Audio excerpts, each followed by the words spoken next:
Welcome back, Mr. Meat Channel. Liverpool versus Ipswich tomorrow, 12:30 kickoff. As always, live watch alongs will be there. Twitch.tv/ Mr. Meat if you want to watch me on Twitch. I probably will be live on TikTok, no guarantees, but I probably will be there. But as always, TikTok is not my main platform, so I will be there, probably live, but I won't be as responsive on TikTok as I am on Twitch.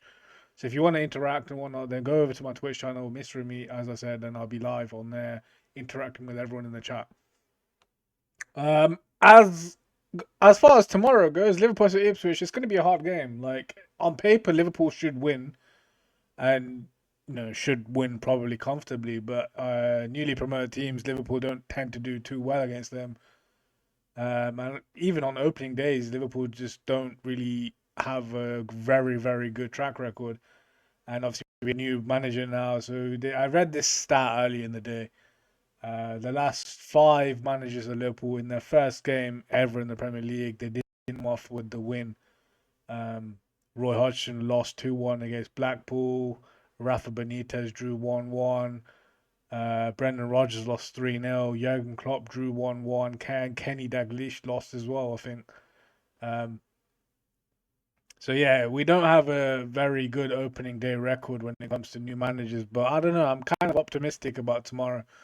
Everything I've seen in pre-season makes me think Arne Slot's got his team working to how he wants it. There's early signs of very good progress. Obviously, there's going to be games where his tactics don't work out.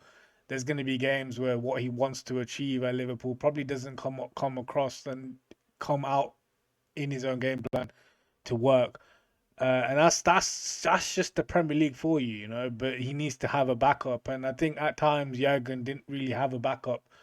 It was literally plan A needs to work, and if it didn't work, we were struggling just to find that little breakthrough for plan A to work. And I'm not shitting on anything. I think we need to learn from mistakes because tomorrow might well turn out to be a low block game, and that's where Liverpool seem to struggle the most.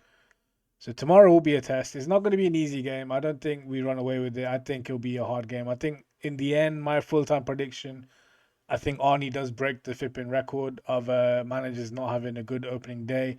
I think Liverpool do win 2-1. I want to see how our defense lines up because, in my honest opinion, I said it in my previous video. I think Kwanzaa and Virgil van Dijk are our cemented partnership for centre backs. I think Konate and Joe Gomez have to win themselves back into this team. Perfect. Like I think Kwanzaa set the bar high. I think Konate has been amazing. Don't get me wrong, but he still has very sloppy moments. Joe Gomez is Mr. Calm and relaxed as always. Um, I just think he needs to push a little bit further just to get into that first team. But Gomez is versatile, and that's something I never thought I'd say in my life of him seeing him at Liverpool. I did think when we were putting him at right back, I didn't think he was capable of doing it. I thought he was just going to be filling in a job. He was very capable of doing a right back job. But now obviously we got Conor Bradley there as backup, so Conor Bradley is going to be cemented as second choice behind Trent until Trent decides to go into midfield. Maybe if he's going to go into midfield. So Joe Gomez, is he going to be capable of doing a left back job? I don't know. Is he going to be wanting to do centre back? Like we need to. Like I think having two centre backs as the backup to Virgil and Kwanzaa isn't a bad thing, but I think similar to Kelleher, I think Joe Gomez and Kelleher are both pushing for first team football. So I think this season either they are gonna be happy to fight or we're gonna see them sort of, you know, push away and maybe move next summer. I don't think they leave anytime this summer this season. I don't think in January they'll leave, but maybe next summer is a very crucial window for both Kelleher and Joe Gomez because Kanate won't leave, not yet, anyways.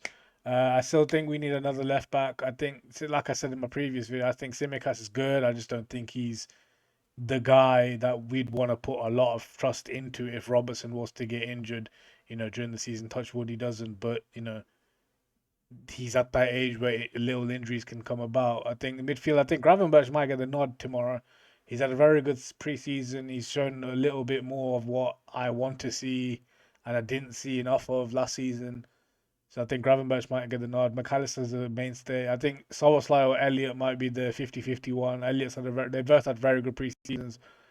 but Szoboszlai did come off he didn't play one game in preseason because of fatigue. So I don't know. Maybe Elliot is more ready for it. But like Szoboszlai did play in the Euros, and obviously Elliot didn't really do. Elliot actually had a summer to himself, so he's fully refreshed for it.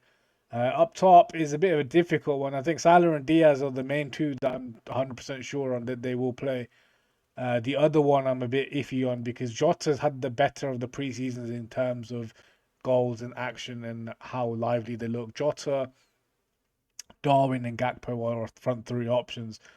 I don't think Gakpo's had enough game time. I think he's only had 2 games. Obviously, he was at the Euros, so he's probably a little bit fatigued, but I don't think he's done enough to start the game.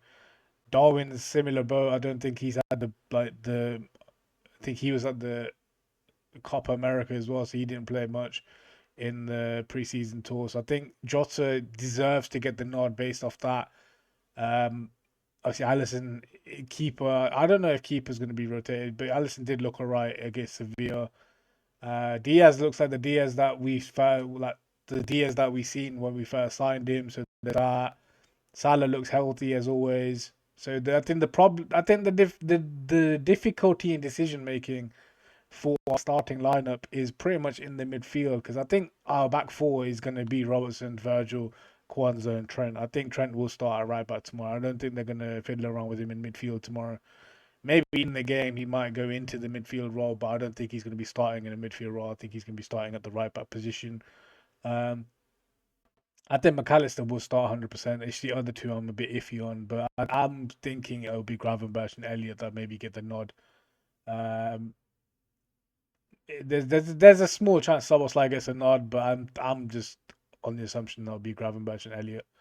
But Ipswich team looks very like it's an Ipswich team that's coming to the Premier League after 22 years, I think. So they've got nothing to lose, and they look like a team to me that's going to surprise us like Luton did last year.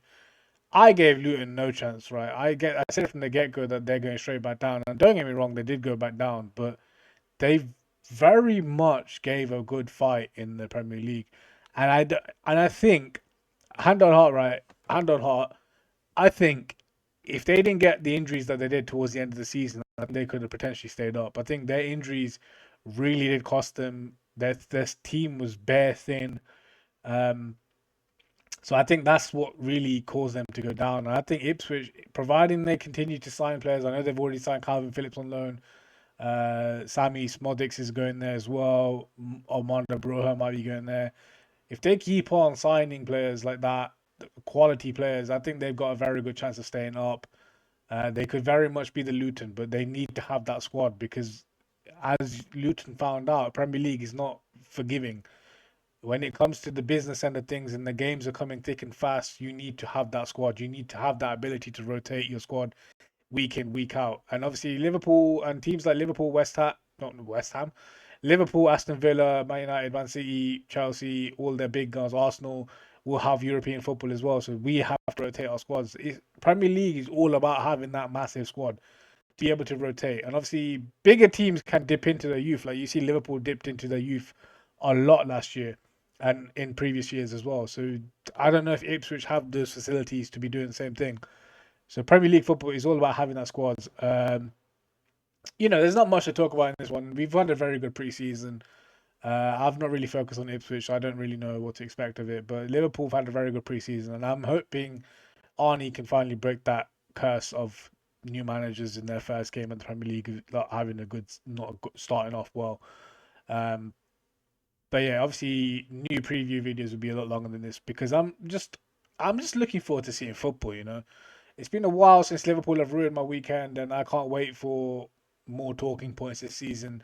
And you better believe I'll be covering all the talking points this season on my Twitch channel, twitch.tv/Mr. Amit for live watch alongs, TikTok for all my goal reactions. I'll be putting them on YouTube Shorts this year as well, this season. So make sure you do follow, subscribe, and hit the like, comment down below, hit the thumbs up button, follow all my socials, and I will see you tomorrow at about for tomorrow evening for the live, for not the live, but the post-match analysis video of what I think of what happened in the game. There'll be talking points. There'll be always talking points. But it's a fucking early kickoff again. It's another early kickoff. I hate it. I hate it. I hate it. But anyways, I'll catch you guys tomorrow. Hopefully, I see some of you down in the streams on both TikTok and Twitch. Let's hope we bring home 3 points and start the season on the high. I'll catch you tomorrow. Peace.